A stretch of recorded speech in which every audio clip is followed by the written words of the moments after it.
Salve você antenado aqui no canal, meu nome é Lineker Biondi e eu vou levar você para pertinho de todas as informações do Vasco nessa quarta-feira de cinzas, mas quarta-feira de Vasco da Gama, exatamente. O Gigante da Colina joga a segunda fase da Copa do Brasil contra o Nova Iguaçu hoje no estádio Newton Santos, a partir das 21h30. E claro, a gente vai falar bastante sobre esse jogo, vamos falar bastante também sobre a treta entre Vasco e a Globo. Vamos falar bastante sobre isso. Pedrinho ficou pistola, hein? Vamos falar bastante sobre esse assunto também. O Vasco soltou uma nota oficial dentro da última informação sobre as dívidas do Vasco com o atual elenco, que gerava em torno de 13,2 milhões de reais. Relacionados para o jogo, Souza fora da lista de relacionados. Lucas Zucarello também pode ficar de fora. A gente vai falar bastante aqui nesse vídeo sobre as últimas informações do Vasco e você não perde nada clicando aqui no inscreva-se. Lembrando que é aqui que você me encontra, é aqui que você vai encontrar todas as informações do Vasco comigo. Então não tem outros canais. A Hora do Vasco, só live. Aqui, só vídeo. E você clica no inscreva-se para ficar muito bem atualizado. E também para falar para a plataforma que falar de Vasco é positivo, deixa o like aqui para dar aquela moral, também é importante pra caramba pro meu trabalho. E outra, tá?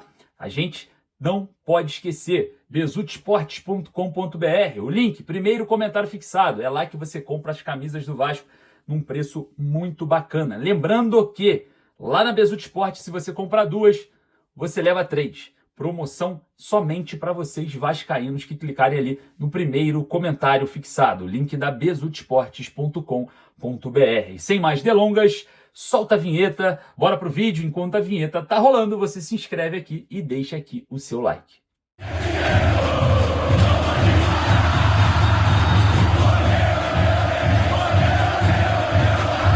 Logo mais às 21h30, o Vasco entra em campo para enfrentar o Nova Iguaçu, jogo válido pela Copa do Brasil, pela segunda fase. Caso o Vasco passe a terceira fase, vai pagar quase 2,5 milhões, hein? E essa grana ia cair como uma luva, porque o Vasco tem uma situação financeira um pouco complicada e a última informação do GE fez com que a diretoria vascaína ficasse pistola. E a gente vai falar sobre isso, porque vamos falar também muito sobre a partida de logo mais. Souza, novamente de fora da lista de relacionados, parece que o volante não vai para o jogo. E claro, né, expõe a necessidade de afastar os jogadores que não servem para o técnico Fábio Carille a fim de enxugar a folha salarial. Mas a gente vai falar sobre o jogo porque antes eu quero trazer aqui exatamente a nota oficial que o Pedrinho soltou, que a diretoria do Vasco soltou, de acordo com a informação de jornalistas do GE em relação às dívidas que o Vasco tem com o atual elenco.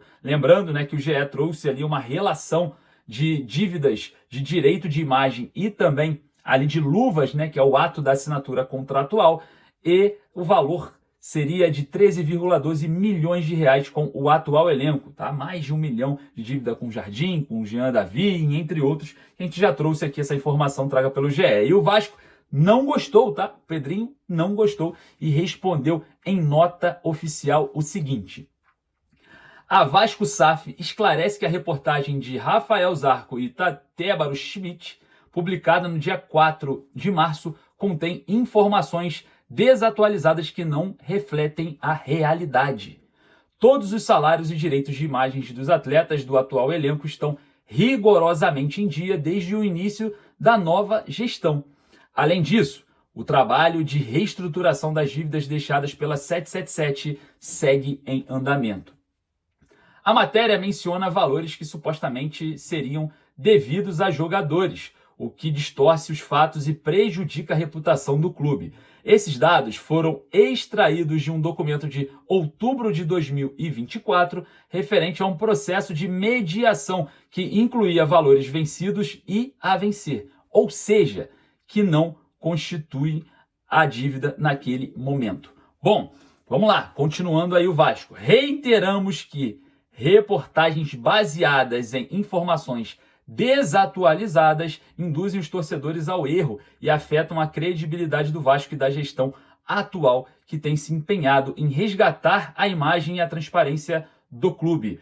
Recomendamos aos vascaínos que acompanham as atualizações sobre recuperação judicial pelos canais oficiais do clube. Foi assim a nota oficial do Vasco em relação à matéria traga pelo GE a respeito de dívidas de direito de imagens e luvas que estão aí disponíveis no site do Globo Esporte, né, do ge.com. Então, a situação muito pesada, hein? O Vasco reitera que todas as dívidas estão sanadas ali, tudo resolvido, não tem problema nenhum, que esse fato é desatualizado.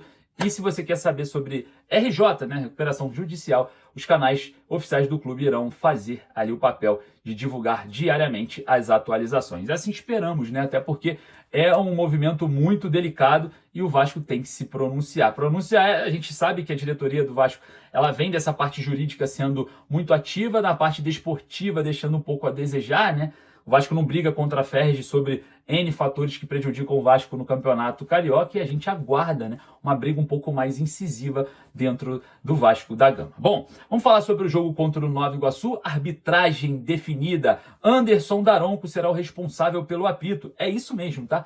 Anderson Daronco. E antes de eu começar a falar aqui, eu quero que você vá lá nos comentários para falar sobre esse árbitro que deve ser apaixonado pelo Vasco, né? Briga tanto com o Vasco dentro de campo, que deve ser apaixonado pelo Vasco. E a gente está de olho hoje nessa arbitragem de Anderson Daronco, jogo contra o Nova Iguaçu pela Copa do Brasil. Daronco que acumula mais muitas polêmicas em jogos do Vasco. A gente torce para que hoje seja um dia diferente, que o árbitro não seja o protagonista do espetáculo, né? O Vasco que tem sim as suas preocupações para essa partida e também preocupações de controle de carga. O que seria isso? O técnico Fábio Carilli, no último treinamento, mesclou bastante opções ali e não deixou muito claro o Vasco que deve entrar em campo, tá? O Vasco pode vir a campo com Léo Jardim no gol, Paulo Henrique na lateral direita, João Vitor e Lucas Freitas fazendo a dupla de zaga e Lucas Piton na lateral esquerda. Hugo Moura, Jair, Paulinho e Coutinho fazendo ali o quarteto no meio-campo com Ryan e Verratti. O Ryan sendo ali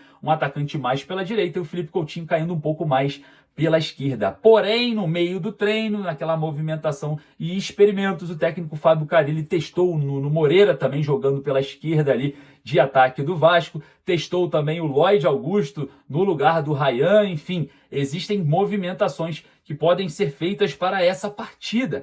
O certo é, Tietê não joga com problema no joelho e o Souza fora da lista de relacionados e o Lucas Zuccarello também pode ficar de fora. A gente observa que o Vasco vem com mudanças da última partida, né, que jogou com o Matheus Carvalho como titular e, claro, ainda não está definido o time para esse jogo contra o Nova Iguaçu. Controle de carga pode ser utilizado e o Carilli pode mesclar bastante ali dentro dessa partida, que é importante. Caso tenha um empate, vá para os pênaltis. Não tem mais vantagens nessa fase. Então, abre o olho no Nilton Santos hoje, porque o jogo é perigoso. O Vasco tem que quebrar um tabu no Nova Iguaçu, que não vence há 4 jogos. É isso mesmo, o Vasco não vence o Nova Iguaçu há 4 jogos. Ainda tem essa quebra de tabu. E a gente vai estar claramente observando toda essa movimentação. Beleza, galera? Eu vou ficando por aqui. Daqui a pouco eu volto com mais informações. Lembrando, se você quer comprar a sua camisa do Vasco, igual a essa ou as mais antigas,